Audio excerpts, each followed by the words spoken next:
कुछ तो था उस नाले में जो रोज नाले के पास जाती थी। शायद वो किसी का इंतजार करती थी। एक दिन छुप कर देख लिया, कमीनी नाले से मेंढक पकड़ कर खाती थी। वाह वाह वाह वाह, मजा आ गया महाराज जी। ए महाराज किसको बोला? कवि हूँ मैं, कवि बोल। ए क्या हो रहा है ये? कान खोल कर सुन लो। जब तक दरोगा यहाँ नहीं है, मैं यहाँ का दरोगा हूँ। मेरी आज्ञा के बिना यहाँ कोई कुछ नहीं करेगा। अरे बेटा, तुम कुछ बोल भी रहे हो, खाली मुंह हिला रहे हो। हमारे पल्ले तो कुछ पड़ ही नहीं रहा। अरे तू तो बहरा है, तेरे कानों की मशीन चटकी हुई है। हैं? क्या बोला? भटकी हुई है? अरे भटक क्यों रही है? मेरे बाहों में आजा, भटकना भूल जाएगी। कितना बदल गया संसार, हर जगह धक्का पेल है। मुझे तो लगता है इसके कानों की मशीन भी फेल है। हैं? क्या बोला? तेरी रखेल है? तेरी हिम्मत कैसे हुई इसको रखेल बोलने की? ए बुड्ढे, तू मुझे यहाँ थाने में भी बदनाम कर रहा है। पहले ही मुन्नी बहुत बदनाम हो चुकी है। बहुत गहरी है तेरी ये झील सी आंखें। तो इनमें डूब के मरेगा क्या? एक हिंदी कवि का अपमान करती है। तेरी हिम्मत कैसे हुई मेरी मुन्नी को हाथ लगाने की? रोको इन दोनों को। मैं कैसे रोक सकती हूँ? मैं तो एक अबला नारी हूँ, लेकिन तुम तो यहाँ के थानेदार हो, तुम रोको। लेकिन झगड़ा तो तेरे ऊपर हो रहा है ना। लुगाई कहीं भी पहुँच जाए, लेकिन झगड़ा करवाने से पीछे नहीं हटती। यही एक जगह रह गई थी, यहाँ भी करवा दिया।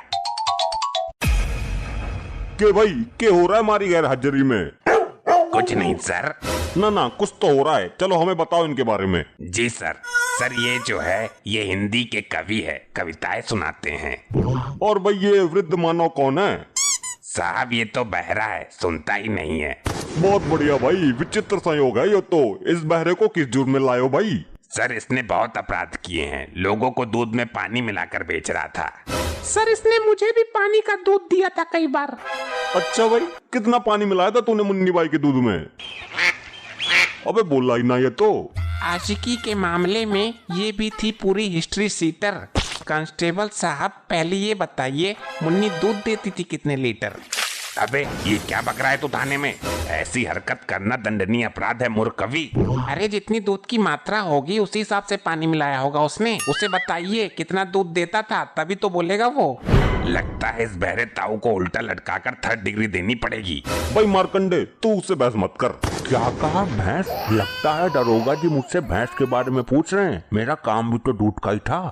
साहब मुन्नी भी कम हरामी नहीं थी अपने टाइम की, चाहे इस बहरे से ही पूछ लो। बता भाई, मुन्नी कैसी औरत थी? सर काली थी। अबे दरोगा जी के सामने तो झूठ मत बोल कम से कम। मुझ पर ना जाने कितने फिदा हुए थे और कितने इस दुनिया से मेरे चक्कर में अलविदा हुए। अच्छा ये बताओ, और क्या खासियत थी इसमें? साहब उसके पीछे एक लंबी पूंछ थी। हे राम, कितना झूठ बोलता है ये बुड्ढा।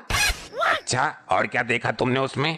सर वो दूध बड़े आराम से निकलवा लेती थी। एक टाइम में 8 लीटर दूध देती थी। क्या लगता है दिमाग बाथरूम में छोड़ आया है ये? नहीं, हे राम, मैं मर जाऊं। ए शांत खड़ी रहो, वरना जमानत जब्त करवा दूंगा। ए भाई ये बकवास बंद करो और सच बताओ, वरना थाने में झूठ बोलने का तुम्हें बहुत बड़ा दंड मिलेगा। बेटा सबकी टांग उल्टी करके मारूंगा। साहब थाने आने से पहले जब मैं उसे अंतिम बार मिला तो वो 9-10 महीने की ज्ञापन थी। भाई हवलदार, इस बहरे ने मेरा दिमाग सुन्न कर दिया है। और इसको क्या हुआ है बता। सर अब इससे और कुछ मत पूछना, वरना मैं बेहोश हो जाऊंगा इस बार। बिल्कुल सही कर रहा है हवलदार, उसको उधर खड़ा करो और इस कविराज को बुलाओ भाई। कोई दीवाना कहता है, कोई पागल समझता है। तो पागल तो तू है ही, इसमें समझना क्या है? देख लो सर जी, समझा लो इसे, ये मेरी कविताओं का अपमान है। शांत खड़ी रहो मुन्नी। एक कवि के लिए उसकी कविताएं औलाद से बढ़कर होती हैं। भाई कांस्टेबल, हमने यहाँ इसे कविता सुनने के लिए नहीं बुलाया है। उल्टा लटका कर पेलो इसे। सर इसका सबसे बड़ा अपराध ये है कि इसकी कविता सुनकर एक निर्दोषी प्राणी मारा गया। साहब ये बात गलत है इनकी। दूध तो बाकड़ी भैंस का ही अच्छा होता है। ये बहरा भी ना अपनी ताल अलग ही लगाता है।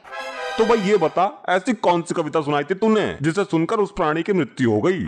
साहब हुआ ये था कि मैं एक दिन कविता पाठ कर रहा था। कौन सी कविता थी ये बोलो। मैं मंच से बोल रहा था कि लगे 440 बोल्ट छूने से तेरे। तभी मेरा हाथ आग की तरफ गया और आगे एक औरत बैठी हुई थी। तो आगे क्या हुआ ये बोल। बोल्ट तो हम खोल देते हैं भाई, किसका बोल्ट खुलवाना है? तेरे बाप का बहरे। क्या आपका? अरे तेरे तो सारे नट बोल्ट टाइट कर दूंगा मैं। भाई देख, दरोगा के सामने बदतमीजी की ना, तेरा सर सलाखों में दे मारूंगा मैं। आप रहने दीजिए सर। चल भाई तू आगे की कथा सुना।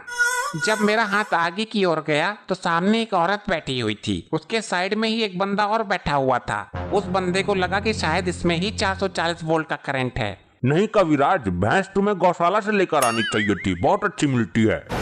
इस बैरे का सिस्टम मेरी समझ में ही ना आ रहा। आगे सुना भाई, फिर क्या हुआ तेरी बकवास में? तो उसने 440 वोल्ट का करंट चेक करने के लिए औरतों को गलत जगह से छू लिया। औरत भड़क गई और औरत ने गुस्से से उसको ऐसी जगह लात मारी कि उसका ट्रांसफर सीधा ऊपर हो गया। तो भाई तुम्हें ऐसी कविता नहीं सुनानी चाहिए थी। तू एक पगली है, मैं तेरे लिए तड़पता हूँ। तू एक पगली है। मुझको पगली बोला तूने?